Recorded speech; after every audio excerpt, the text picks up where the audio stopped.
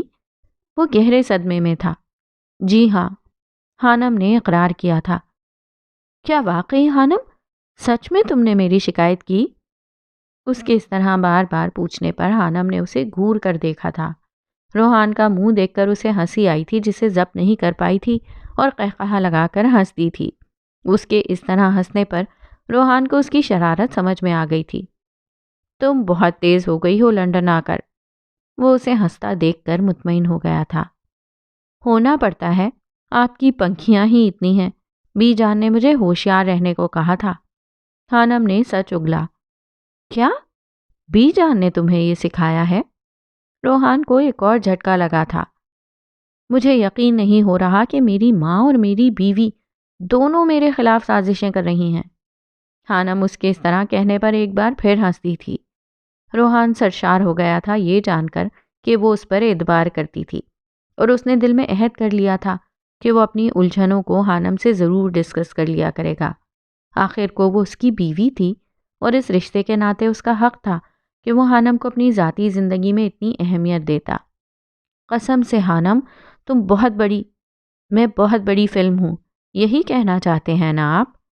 خانم کی ہنسی کو بریک لگی تھی، اور اب پھر سے وہ روحان کو گھور رہی تھی۔ نہیں، میرا یہ مطلب نہیں تھا۔ روحان گڑبڑا گیا تھا۔ سب جانتی ہوں میں، یہ بھی بی جان کو بتاؤں گی کہ ان کا بیٹا مجھے ڈرامہ کوئین اور فلم کہتا ہے، اور کبھی کبھی تو پرانی سی ڈی اور وی سی آر سے تشبیہ دیتا ہے۔ وہ کمال سنجیدگی سے کہتے ہوئے کمرے سے باہر نکل گئی تھی، جبکہ اس کی باتوں سے یوں اپنے مطلب کے معنی نکالنے پر روحان اپنا سر پیٹ کر رہ گیا تھا۔ شہر میں ایک بے چینی سی پھیل گئی تھی۔ لوگ کشمکش کا شکار تھے۔ کچھ روحان جبیل کے ساتھ تھے تو کچھ اس کے خلاف ہو چکے تھے۔ شدت پسند لوگ سڑکوں پر نکل آئے تھے۔ ان کا کہنا تھا کہ روحان جبیل کو سزا دی جائے اور اسے لندن سے نکالا جائے۔ لوگوں کو اس کے گھر کا نہیں پتا تھا، سب النور کے باہر جمع تھے۔ روحان کو حیرت ہو رہی تھی کہ یہ نوجوان جو شاید اسے جانتے بھی نہیں تھے، وہ اس کے خلاف نعرے لگا رہے تھے۔ کون تھے یہ لوگ؟ شہر میں امن کی خراب صورتحال کا ذمہ دار اسے ٹھہرایا جا رہا تھا۔ وہ ساری رات سو نہیں پایا تھا۔ صبح ہوئی تو ایلف اس کے گھر آ گئی تھی۔ میں رات کو ہی لندن پہنچ گئی تھی، پھر پہلے تمہارے پاس آنے لگی تھی، اور پھر سوچا اب تمہاری وائف بھی تمہارے ساتھ ہے تو اس لیے نہیں آئی۔ وہ مسکرائی تھی۔ کوئی بات نہیں۔ روحان نے اسے لاؤنج میں بٹھایا تھا۔ آپ بیٹھے، میں چائے بنا کر لاتا ہوں۔ خانم کدھر ہے؟ ایلف نے دھڑکتے دل کے ساتھ پوچھا تھا۔ وہ سوئی ہوئی ہے، ملازمہ ابھی آئی نہیں، شاید اسے بھی مجھ سے ڈر لگ رہا ہوگا۔ وہ اپنی بات سے خود ہی محظوظ ہوا تھا۔ پھر تو مجھے بھی ڈرنا چاہیے، نہیں ہے نا؟ یقیناً، وہ مسکرا کر کہتا کچن کی طرف بڑھ گیا تھا۔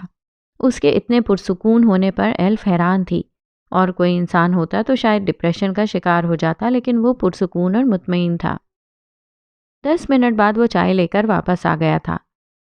میں نے رات اپنے کچھ فرینڈز کو بلایا تھا، وہ ہیکنگ کی دنیا سے واقف ہیں۔ تمہارے اکاؤنٹ میں پیسے کہاں سے ٹرانسفر ہوئے ہم نے اس کا پتہ لگا لیا ہے۔ ایلف نے گویا دھماکہ کیا تھا۔ روحان تو ابھی اس بارے میں سوچ ہی رہا تھا، اور وہ اس کا آدھا کام آسان کر چکی تھی۔ میں نے باقی کی تفصیل نہیں نکالی، ہو سکتا ہے تمہارا کوئی جاننے والا ہو، تم خود چیک کر لینا۔ ایلف نے لیپ ٹاپ اس کے سامنے کیا تھا۔ بہت بہت شکریہ، آپ نے تو میرا کام ہی آسان کر دیا ہے۔ وہ مسکرایا تھا۔ مجھے لگتا ہے ان لوگوں کی تم پر بہت گہری نظر ہے، شاید سالوں سے۔ ایلف نے اپنا خیال ظاہر کیا۔ آپ ٹھیک کہہ رہی ہیں، سالوں پہلے بھی میرے ساتھ کچھ ایسی ہی سرگرمیاں ہوئی تھیں۔ میرے اکاؤنٹس کو ہیک کیا گیا تھا، اور ابھی بھی ایسا ہی کچھ ہوا ہے۔ اسکرین پر نظریں جمائے وہ بتا رہا تھا۔ ایلف نے گہری نظروں سے اسے دیکھا تھا۔ وہ اچھا لگ رہا تھا۔ پھر کچھ یاد آنے پر وہ اپنی نظروں کا زاویہ بدل چکی تھی، البتہ دل میں ایک خول اٹھا تھا۔ اسی دوران ایلف کی نظریں سیڑھیاں اترتے نفوس پر پڑی تھی اور وہ حیران رہ گئی تھی، اور حیران تو ہانم بھی ہوئی تھی ایلف کو دیکھ کر۔ گرم ٹراؤزرز پر گھٹنوں تک آتی گرم شرٹ پہنے اور اس پر کیپ شال لیے، سر کو اونی ٹوپی سے ڈھانپے وہ ہانم تھی۔ ایلف اسے پہچان گئی تھی، لیکن اسے یقین نہیں آ رہا تھا۔ اسے لگتا تھا کہ روحان کی پسند کوئی بہت ہی روبدار لڑکی ہوگی جس کے چہرے پر سنجیدگی چھائی ہوگی، لیکن یہ کیا؟ وہ تو بالکل عام سی لڑکی تھی۔ اس کے ذہن میں پاکستانی لڑکیوں کا جانے کیا خاکہ بنا ہوا تھا، لیکن اس وقت ہانم اسے نین نقش کے علاوہ کہیں سے بھی پاکستانی نہیں لگی تھی۔ ہانم، تم اٹھ گئی ہو؟ چلو اچھا ہوا، آؤ ایلف سے ملو۔ روحان نے بھی اسے دیکھ لیا تھا۔ وہ سیڑھیاں اترتی ان کی طرف بڑھی تھی۔ گڈ مارننگ، ایلف مسکرائی تھی۔ گڈ مارننگ، ہانم نے خوش دلی سے جواب دیا تھا۔ یہ تو بہت خوبصورت ہے، ہانم نے دل میں اعتراف کیا تھا۔ میری سب سے بڑی خواہش بن چکی تھی کہ میں ہانم سے ملوں، اور آج یہ پوری ہو گئی ہے۔ ویسے میں ایلف ہوں، آر جے کی کلاس میٹ۔ ایلف نے دھماکہ کرتے ہوئے اپنا ہاتھ آگے بڑھایا تھا جسے ہانم نے تھام لیا تھا۔ میں نے بھی اکثر روحان سے آپ کا ذکر سنا ہے، آپ بہت اچھی ہیں۔ وہ دونوں اب بیٹھ چکی تھیں۔ اور آپ خوش نصیب ہیں، ایلف کے منہ سے نکلا تھا۔ ہانم نے چونک کر اسے دیکھا تھا جس کی آنکھوں میں عجیب سا تاثر تھا۔ جی، آپ ٹھیک کہہ رہی ہیں۔ ہانم کے اس طرح مان جانے پر روحان چونکا تھا۔ مزید کچھ دیر بیٹھے رہنے کے بعد ایلف چلی گئی تھی، یا شاید ان دونوں کو ساتھ دیکھ کر اس نے مزید اس سے وہاں بیٹھا نہیں جا رہا تھا۔ ہانم نے اسے ناشتے کے لیے روکا تھا، لیکن وہ نہیں رکی تھی، اور کہیں نہ کہیں ہانم اس کی کیفیت سمجھ سکتی تھی۔ یہ ایک پرانا سا علاقہ تھا جہاں موجود عمارتیں کافی بوسیدہ ہو چکی تھیں۔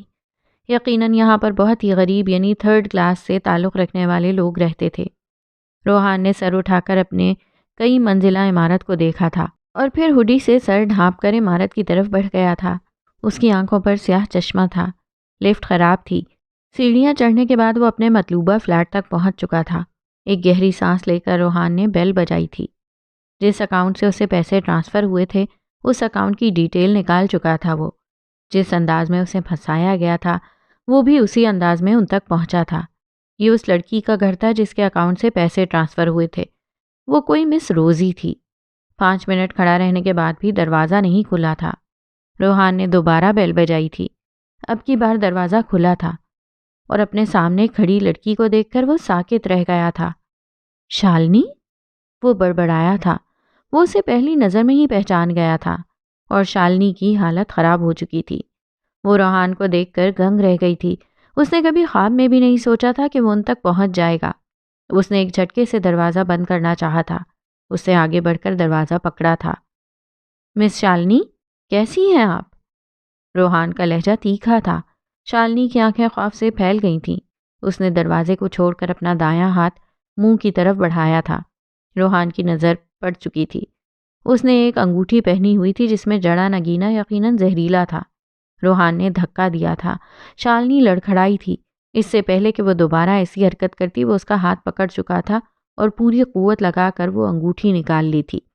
چھوڑو مجھے، تم یہاں کیا لینے آئے ہو؟ وہ دہاڑی تھی۔ آج اتنے سالوں بعد آخر تم سے ملاقات ہو ہی گئی ہے۔